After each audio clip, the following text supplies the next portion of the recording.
আল্লাহ বলে, বান্দা, আমার মতো দয়ালু মনিব থেকে কেড়ে তোরে আলাদা করে দিল। মা গাররাকা, আরে বান্দা, আমার থেকে কেন আলাদা হলি? আমি কি অপরাধ করেছি? সারাদিন আসমানে আলো দিয়ে আমি অন্যায় করছি?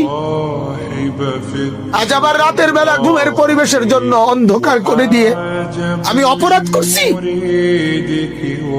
মা গাররাক, এই যুবক, তোমার কাছে তোমার মালিক অপরাধ কি করছে বল না বেটা,